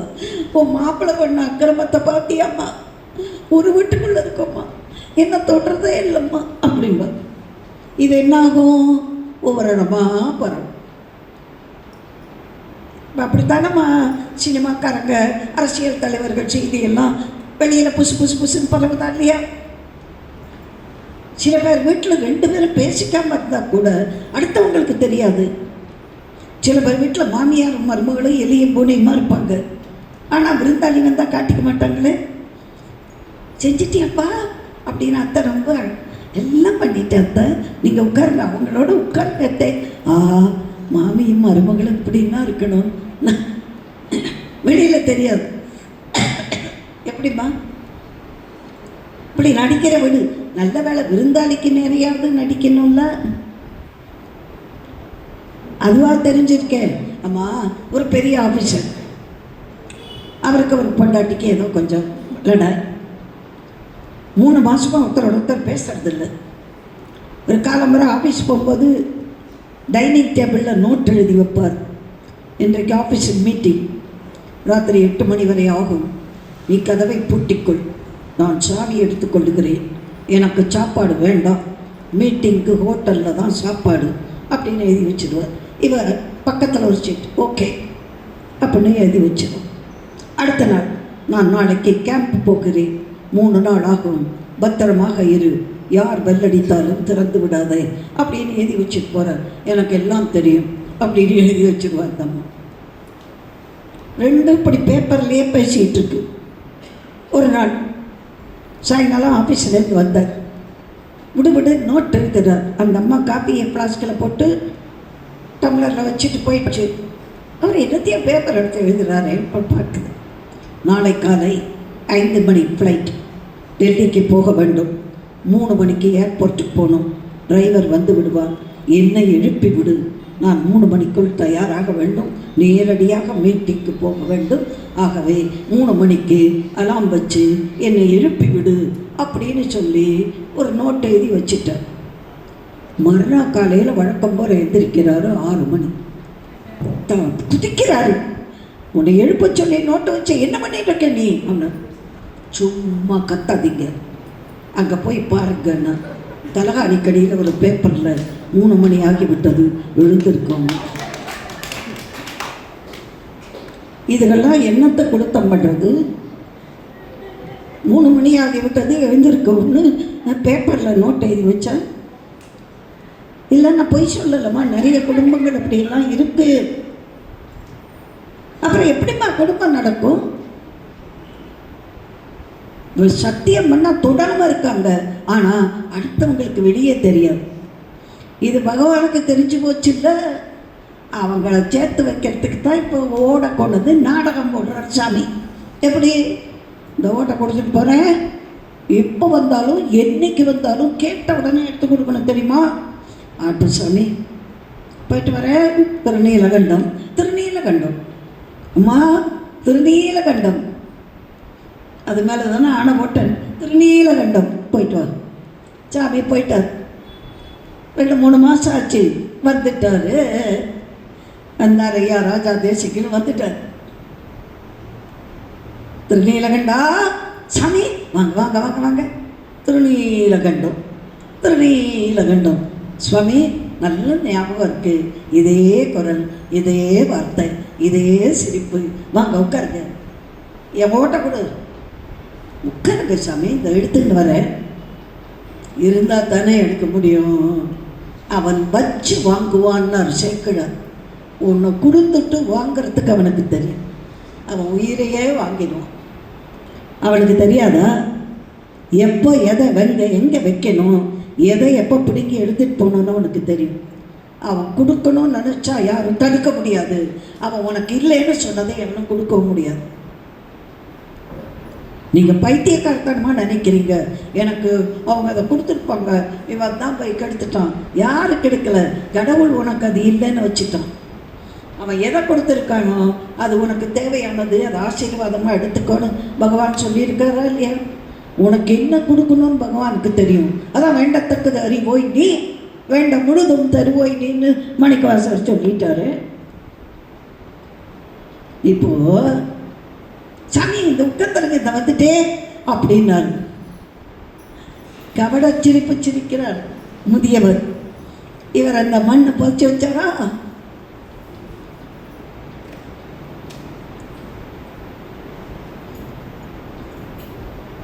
ஆழமா அங்கே இருந்தால் தானே வச்சவனே எடுத்துட்டு போயிட்டான். அவனுக்கு என்னத்தை எப்படி எடுக்கணும் தெரியுமா? எதையும் வைத்து வாங்க வரலாம். என்ன என்ன தாமதமாக இருக்கு நீலகண்டம்? நீலகண்டம் இந்த வந்துட்டேன். என்ன தாமதமாக இருக்கு நீலகண்டம்? சாமி நீலகண்டம் நீலகண்டம் இந்த தேடிக்கிட்டு இருக்கேன். என்ன தேடுற? அந்த இடத்துல தானே வச்சேன். அங்கே தான் வச்சேன், வச்ச இடத்துல தான் தேடுறேன் சாமி. அப்போ தான் அந்த காலத்து படத்தில் ஒரு அழகான பாட்டு உண்டு. மறைவாய் புதைத்த ஓடு மறைந்த மாயம் ஏனோ மாமுனிவரே அறியேன், யாரும் அறியாமல் மறைவாய் கரையான் தின்றதோ கள்வர் கவர்ந்து சென்றாரோ, சிறியே தீவினையோ இறைவன் சோதனையோ ஐயா மறைவாய் புதைத்த ஓடு மறிந்த மாயம் ஏதோ மாமுனிவரே அறியே. முனிவரே இங்கெல்லாம் வச்சேன், மற்ற ஓடோட வச்சா உடைச்சு போயிடும், காணாமல் போயிடும். நீங்கள் ரொம்ப விலை வசந்த ஓடுன்னு சொன்னீங்க. மண்ணோடுன்னு நினைக்காதேடா, இது பொன்னினும் மணியும் போற்றத்தக்கதுன்னு சொன்னீங்களே சாமி. நான் பத்திரமா இங்கே தான். டேய் நடிக்காத. திருநீலகண்டம் திருநீலகண்டம் பேரை சொல்லி நடிக்கிறியா நீ? என்ன சொன்னா உன்கிட்ட? பொன்னினும் மணியினும் போற்றத்தக்கது, தன்னிடம் துண்ணையே எதையும் தூய்மை செய்வது, தன்னை ஒப்பறியது, சொன்னேன் இல்லையாடா? இது ஈடு இல்லாத ஓடு, இது பக்கத்தில் மண் ஓட்ட வச்சா கூட பொண்ணோடாக மாற்றிடும். அப்போ நீ திருடித்தானே வச்சிருக்கணும். சுவாமி சத்தியமா சொன்னேன். திருநீலகண்டம் திருநீலகண்டம் கதறார். நீ இதுக்கெல்லாம் வழிக்கு வர மாட்ட, அரங்கூர் அவயத்துக்கு போவா, கோயிலுக்கு வா, புலீச்சரம் கோவில். அப்போது சோழர் காலத்து கோவில்கள் பெருசு பெருசாக கட்டியிருப்பாங்க. சுற்று இதில் பிராகாரத்தில் நிறைய அறை அறையாக வச்சுருப்பாங்க. ஒரு இடம் மருந்து சாலை, ஒரு இடம் சந்தனம் அரைக்கிற இடம், ஒரு இடம் பூக்கட்டுற இடம், இன்னொரு இடம் அரங்கூர் அவயம், இன்னொரு இடம் வேத பாடசாலை, இன்னொரு இடம் இசை கற்றுக் கொடுக்குற இடம், இன்னொரு இடம் நடனம் கற்றுக் கொடுக்குற இடம். இப்படி ஒவ்வொரு அறைக்கும் ஒவ்வொரு செயல் அங்கே நடக்கும். இப்போ பார்த்திங்கன்னா திருவாரூரில் தஞ்சை பெரிய கோவிலெல்லாம் சுற்றுப்பிரகாரத்தில் நிறைய அறை அறையாக இருக்கும். இன்னொரு ஆவணங்கள்லாம் வச்சுருப்பாங்க. ஆவணம்னா என்ன? டாக்குமெண்ட்ஸ். இப்போ நம்ம பத்திரம்னு சொல்லுவோம்ல, அந்த காலத்தில் ஓலையில் எழுதி வைப்பாங்க. இந்த சொத்து இன்னாரோடது, இந்த சொத்து கோயிலுக்கு எழுதியிருக்கு. எல்லாத்தையும் கல்வெட்டில் போட முடியாது. சிலது செப்பேட்டில் இருக்கும், செம்பு. சிலது ஓலையில் இருக்கும். அந்த ஓலையெல்லாம் அழியாமல் காப்பாற்றி அப்புறம் பின்னால் கல்வெட்டில் போடுவான். விசித்திரமாக இருக்கும். சில கல்வெட்டெல்லாம் பார்த்துருக்கீங்களா? தஞ்சாவூர் கல்வெட்டில் ஒருத்தனுக்கு 30 ஆடு கொடுத்துருக்கான் ராஜராஜன். எதுக்கு தெரியுமா? ஆடு வளர்த்து அந்த பாலை வைத்து அந்த காசுக்கு இவன் கோவிலுக்கு பசும்பால் வாங்கி அபிஷேகத்துக்கு கொடுக்கணும். அப்படியெல்லாம் கல்வெட்டில் இருக்கு. அந்த காலத்தில் எவ்வளோ தைரியமாக அதெல்லாம் பத்திரப்படுத்தி வச்சுருக்காங்க. அரங்கூர் அவயம். இப்போ சினிமாலெல்லாம் பஞ்சாயத்துக்காரர் ஒருத்தர் வருவார், நாட்டாம தீர்ப்பை மாற்றிச்சு, பக்கத்தில் அப்படி ஒரு சொம்பு வச்சுருப்பாங்க. அதாவது நாட்டாமேனா பக்கத்தில் ஒரு சொம்பு தண்ணி, ஒரு டம்ளர். நாட்டாம அப்படியே தொண்டை போட்டுட்ருப்பார். அவருக்கு பின்னாடி 4 பேர் வாயே திறக்க மாட்டோம், மண்டைய மாட்டோம். இதெல்லாம் சினிமாலேயும் வரல, பழைய சினிமாலெல்லாம் நாட்டாம. அது மாதிரி அரங்கூர் அவயம். இந்த பெரியவர் வந்தார். பெரிய மக்களை, உங்கள் ஊர் திருநீலகண்டன்? ஆமாங்க. குயவன்? ஆமாங்க. அடியார்களுக்கு ஓடு பண்ணி கொடுக்குறேன்றாங்களா? ஆமாம். அவன் பொய், பித்தலாட்டம், திருட்டு. சாமி திருநீலகண்டம் துடிக்கிறார். பொய்யே சொல்லாதவனை பொய்யன்னா துடிப்பான்லம்மா. திருட்டையே நினைக்காதவனை திருடிட்டான்னு சொன்னா துடிப்பான்லம்மா. திருநீலகண்டம் நல்லவராச்சு. என்ன நல்லவன்? நடிக்கிறான். நான் 3 மாதத்துக்கு முன்னாடி ஓட்டு கொடுத்தேன் இல்லடா, ஒத்துக்கோ. ஆமாம், திருநீலகண்டம். என்னடா சொன்னேன்? அது பொன்னினும் மணியனும் போற்றத்தக்கதுன்னு சொன்னீங்க. ரொம்ப விலை வசந்த ஓடுன்னு சொன்னேன்னா? ஆமாம். அது பக்கத்தில் சாதாரண மண் ஓடு இருந்தால் கூட பொன் ஓடாக்கினுன்னு சொன்னேன்னா? ஆமாம். எப்போ வந்து கேட்டாலும் கொடுக்கணும்னு சொன்னேன்னா? ஆமாம் சாமி, ஆமாம் திருநீலகண்டம், ஆமாம். இன்னைக்கு நான் வந்து கேட்குறேன், ஓட்டை காணுங்கிறாய. சுட்ட மண்ணை கரையாந்துக்குமா? பச்சை மண்ணாக இருந்தால் கரையாந்துங்கும். நான் கொடுத்தது சுட்ட மண்ணு ஓடு தானே. அது எப்படி மண்ணுக்குள்ளே வச்சதுக்கானா போகும்? நான் தான் திருடி இருக்கான். திருநீலகண்டரே, திருநீலகண்டம், சத்தியமான ஒன்றுமே அறியேன். நான் பத்திரமா தான் வச்சேங்க, எனக்கு தெரியவே இல்லைங்க. கடறார் அவர். பழி இல்லாதவங்களுக்கு பழியை போட்டா உடனே பெரியவரை என்ன பண்ணலாம்? ஒன்றும் வேண்டாம். அவன் திருநங்கிறான்ல, பிள்ளைய படிச்சு சத்தியம் பண்ண சொல்லு. நம்ம உடனே என்ன சொல்லுவோம்? துண்டை போட்டு சத்தியம் பண்ணு, பிள்ளைய போட்டு சத்தியம் பண்ணுன்னு சொல்லுவோமா இல்லையாம்மா? இப்போ கூட கிராமத்தில் அந்த பழக்கம் உண்டு. ஏன்னா அந்த சத்தியம் போய்த்தா அந்த பிள்ளைக்கு ஆபத்து வந்துடும். அதுக்காகத்தான் பிள்ளைய பிடிச்சி சத்தியம் பண்ணுங்கிறார். பொய்யில் புதல்வன் இல்லை, எனக்கு பெருமையை கொடுக்கக்கூடிய பிள்ளைகள் இல்லையே, ஏன்னா சின்ன வயசுலயே 2 பேரும் பிரிஞ்சிட்டாங்களே, அதுக்காகத்தானே இப்போ ஆண்டவன் வந்திருக்கான் விளையாடுறதுக்கு. இல்லை சாமி, எங்களுக்கு குழந்தை இல்லை சாமி. ஓஹோ, குழந்தை இல்லை. சரி, அப்போ இன்னொன்று செய்ய, பொண்டாட்டியை பிடிச்சின்னு சத்தியம் பண்ண. சாமி, நான் அவளை தொட மாட்டேன். ரொம்ப நல்லா இருக்குடா, கேட்டுக்குங்க. ஒரு வீட்டுக்குள்ள புருஷன் பொண்டாட்டி இருக்காங்களாம், தொட மாட்டோம். சாமி இது இதுக்காகத்தானே விளையாட வந்திருக்கான். அவர் தன்னோட நாமத்துக்காக 2 பேரும் ஒருவரை ஒருவர் தொடாமல் இன்பத்தையே நினைக்காமல் வாழ்கிறார்கள், அந்த திருநீலகண்டம்ங்கிற பெயர்னால. அப்போ அந்த திருநீலகண்டன் வந்து தானே அவளை சேர்த்து வைக்கணும். பொண்டாட்டியை பிடிச்சி சத்தியம் பண்ண, சாமி நான் அவளை தொட மாட்டேன். சிரிக்கிறாங்க. ஏன்னா பைத்தியக்காரா, ஒரு வீட்டுக்குள்ள புருஷனும் பொண்டாட்டியும் சின்ன வயசுலேருந்து தொடவே மாட்டேங்கிறீங்க, என்னடா அது? இப்போ என்ன பண்ணுறது? திருநீலகண்டா, அந்த பெரியவர் என்ன சொல்கிறார்? நீ தான் திருடிட்டேன். நீ என்ன சொல்கிற? திருநீலகண்டம் சத்தியமா? நான் திருடலைங்கிறேன். அப்போ சத்தியம் பண்ணி கொடு, பொண்டாட்டியை பிடிச்சின்னா நான் தொட மாட்டேங்கிறேன். அப்போ ஏதோ சந்தேகமாக இருக்கேன். அப்போ இவர் சொல்கிறார், சாமி ஒன்று வேணா நான் செய்யட்டுமா? என்ன செய்யட்டும்? ஒரு கம்பு கொடுங்க, ஒரு வாரத்தை நான் பிடிச்சிக்கிறேன், ஒரு வாரத்தை அவன் பிடிச்சிக்கட்டும். அப்போ 2 பேரும் தொட்ட மாதிரி ஆகிடும்.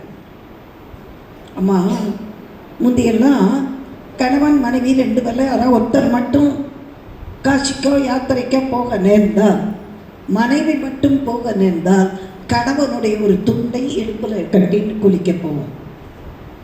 காசியில் கங்கையில் குளிக்கும்போது அவரும் சேர்ந்து வந்ததா அர்த்தம். இப்படி சில சாஸ்திரங்கள் வச்சுருக்காங்க, அது ஏன் என்னன்னு கேட்க முடியாது. அவர் கூட வந்ததா அர்த்தம். அப்போ ஒரு தண்டை பிடிச்சி கம்பை பிடிச்சி அவர் அந்த நுனியை பிடிச்சிக்கட்டும், மனைவி இந்த சம்மதமாக பெரியவரை பண்ணட்டும். ஆனால் அவன் பொண்டாட்டியை தொட மாட்டேங்கிறது எனக்கு புரியலை. திருநீலகண்டம், எல்லாரும் நான் சொல்கிறத கேளுங்க, பொய் இல்லை, சத்தியம். திருநீலகண்டம், நான் ரொம்ப மோசமாக இருந்தேன். கண்ட பொம்பளைகள் ஒன்று சகவாசம். என் மனைவிக்கு ஒரு நாள் கோபம் வந்து விட்டது. எம்மை தீண்டுகிறா என் திருநீலகண்டம் அப்படின்னு ஒரு வார்த்தை எம்மைன்னு அந்த அம்மா வாயில் வந்துருச்சு. என்ன தொடாதீங்கன்னு சொல்லியிருந்தா நான் அவளை மட்டும் தொடாமல் வேற பொம்பளைட்ட திரும்ப போயிருப்பேன். ஆனால் அவள் வாயிலே திருநீலகண்டம் ஆணை எப்படி வந்தது? எம்மை தீண்டுவீராயின் திருநீலகண்டம் அப்படின்னு ஆணையிட்டா. அப்படியே நான் திருந்திட்டேன் சாமி. எந்த பெண்ணையும் கையால் தொடர்றதில்லை, மனசால கூட நினைக்கிறது இல்லை சாமி. சத்தியம் திருநீலகண்டம்.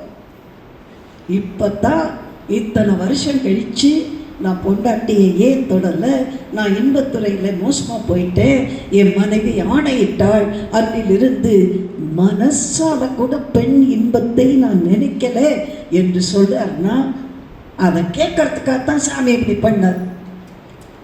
அப்பத்தான் வானவர் பூமாரி சொரிந்தார்கள்.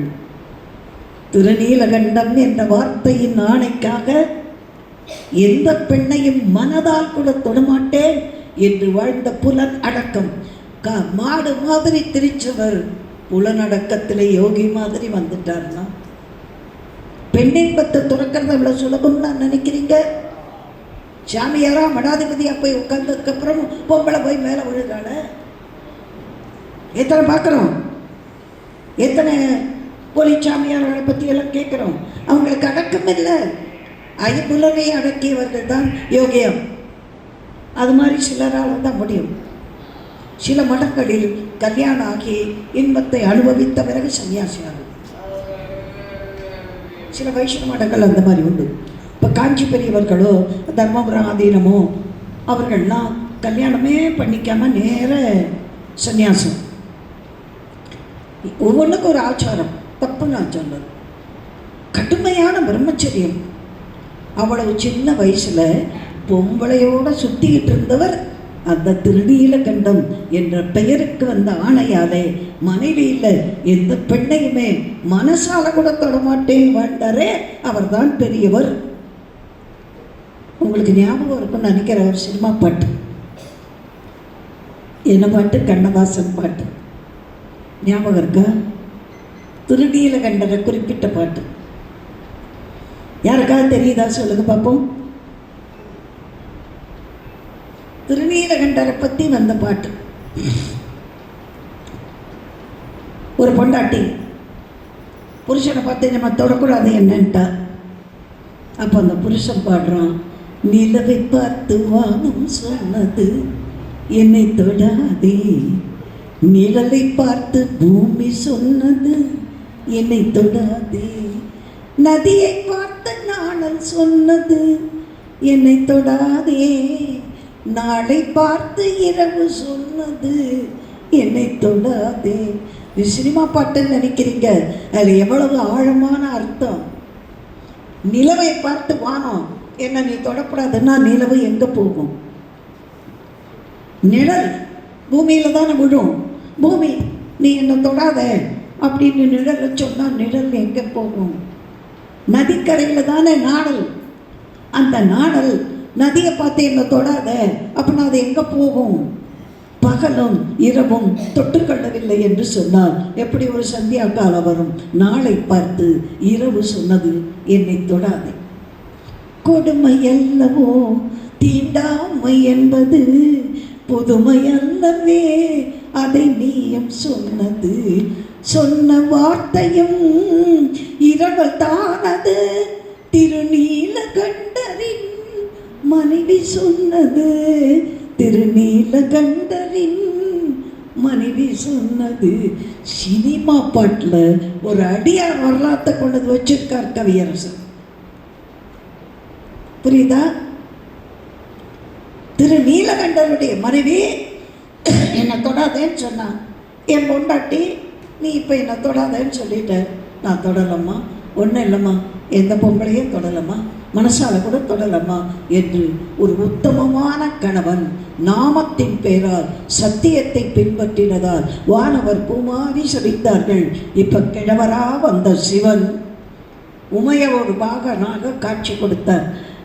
பார்வதி பரமேஸ்வரா உமையோர் பாகனே குவடிக்கண்ணி கூறனே பாகம் பெண்ணொரு ஆனாய் போற்றி என்று எல்லாரும் விழுந்து விழுந்து கும்பிட்டாங்க. அப்ப சொன்னார் அவர் ஒரு வார்த்தை, என் பெயருக்காக சத்தியத்தை கடைப்பிடித்த உத்தமர் திருநீலகண்டத்துக்குயவன், அவரை மீண்டும் இந்த குளத்திலே முழுக வைத்து பழைய இளமையோடு வர வைக்கிறேன். அந்த இளமையை பூரா அனுபவிக்காமல் விட்டுட்டார் இல்லையா? அதனால தான் அந்த சுவாமிக்கு பேர் இளமை ஆக்கினார். அந்த கோவிலுக்கு பேர் இளமையாக்கினார் கோவில். அந்த குளத்துக்கு பேர் இளமையாக்கினார் குளம், புலீச்சுரம்னு பேர். ஆனால் அங்கே இளமையாக்கினார் கோவில்னா தான் தெரியும், இளமையாக்கினார் திருக்குளம்னா தான் தெரியும். இந்த தண்டை பிடித்து கொண்டு முழுகி எழுந்தார்கள். வானவர் பூமாரி செழித்தார்கள். சிவபெருமான் உமையோடு காட்சி கொடுத்து வென்ற ஐம்புலனால் மிக்கீர் என்றும் என்பால் விருப்பொடு இந்த இளமையோடு இருப்பீர் என்று அவர்களை இளமையாக்கி தன் திருவடிக்கு கீழே சேர்த்து கொண்டார் என்ற வரலாற்றை பார்க்கும் பொழுது ஒரு திருநீலகண்டம் என்ற ஒரு வார்த்தை அந்த சத்தியத்துக்கு கட்டுப்பட்டார். நம்ம கிராமங்களில் சொல்லுவாங்க தெரியுமா, நல்ல மாட்டுக்கு ஒரு சூடு, நல்ல மனுஷனுக்கு ஒரு சொல்லு. ஒரு சொல்லில் திருந்தலைன்னா எதுலேயும் திருந்த மாட்டான். ஒரு வார்த்தை தானே அந்த அம்மா சொன்னா, எம்மை தீண்டுவீராய் திருநீலகண்டம். அந்த இன்பமே வேண்டான்னு வாழ்ந்தாரே, இளமையிலேயே இளமை துறந்து புலனடக்கம் கொண்டு திருநீலகண்ட நாமத்தை பேணி ஆண்டவனால் சோதிக்கப்பட்டு மீண்டும் ஆண்டவனால் இளமை கொடுக்கப்பட்டாரே, அந்த திருநீலகண்டத்துக்குயவனாருக்கு அடியேன் என்று சுந்தரர் பாடினார். அதனால் தான் முற்றும் துறந்த பட்டினத்தடிகள் மாது சொன்ன சூழால் இளமை துறக்க வல்லேன் அல்ல. ஒரு பெண் சொன்ன சபதத்துக்காக, சத்தியத்துக்காக நாள் வரைக்கும் பொம்பளையோடு சுற்றின்னு இருந்தவர் அடுத்த நாள்லேருந்து எந்த பெண்ணையும் மனதால் கூட தொடமாட்டேன் என்று சத்தியம் காப்பாற்றினாரே. அப்படியானால் ஒரு நாமத்தை பற்றி கொள்ளுங்கள், ஒரு நாமத்தால் திருந்துங்கள், ஒரு நாமத்தால் பேறு பெறுங்கள், ஒரு நாமத்தால் வாழ்க்கையில் உயருங்கள் என்பதைத்தான் பகவான். நாமம் என்பது கடவுளை விட உயர்வானது. நாமத்தை சொல், நான் உடனே வருவேன், பாக்கியம் பண்ணி இருந்தால் தான் நாமம் நாவிலே வரும் என்றெல்லாம் சொல்லுவதை திரும்ப திரும்ப ஞாபகப்படுத்தினேன். ஆகவே மீண்டும் சொல்லுகிறேன், திருநீலகண்டத்து குயவனார்க்கடியேன் என்று அடுத்த வரியே பாடிட்டார் சுந்தரமூர்த்தி சுவாமிகள். என்ன காரணம் தெரியுமா? காமனை வென்ற கைலாசத்திலேயே அவருக்கு காமம் வந்துருச்சு. அப்போ மண்ணுலகத்திலே இன்பத்துறையிலே ரொம்ப எளியவராக இருந்த ஒருத்தர் ஒரு வார்த்தையில திருந்தினாரே, அந்த உத்தமர் அவரை பெரியவரை நினைத்து மாத சொன்ன சூழார் இளமை துறக்க வல்லேன் அல்லேன் என்று பட்டினத்தடிகளும் பாடினார். ஆக அப்பேற்பட்ட உத்தமரை நினைத்து பெயரால் அவர் பேறு பெற்றார். திருநீலகண்டம் என்ற வார்த்தையை சொல்லுங்கள். சுவாமி பெற ஏதாவது ஒன்று சொல்லலாம், அது தியாகத்தின் வடிவம். ஆகவே அந்த ஸ்ரீ நீலகண்டாய ரிஷத்வஜாய தஸ்மை சிகாராய நமசிவாய என்று போற்றுகிறோம். அப்பேற்பட்ட பரமேஸ்வரனுடைய அடியார்கள் ஒவ்வொருவர் ஒரு வகையிலே தொண்டு செய்தார்கள். ஓடு செய்து கொடுத்து தன்னுடைய சபதத்தை காப்பாற்றி இறைவனால் மீண்டும் இளமை பெற்ற திருநீலகண்டத்து குயவனார்க்கு அடியே. நன்றி. சிவா. திருச்சிற்றம்பலம். யோகிராம் சரத்குமார். ஜெய குருராய.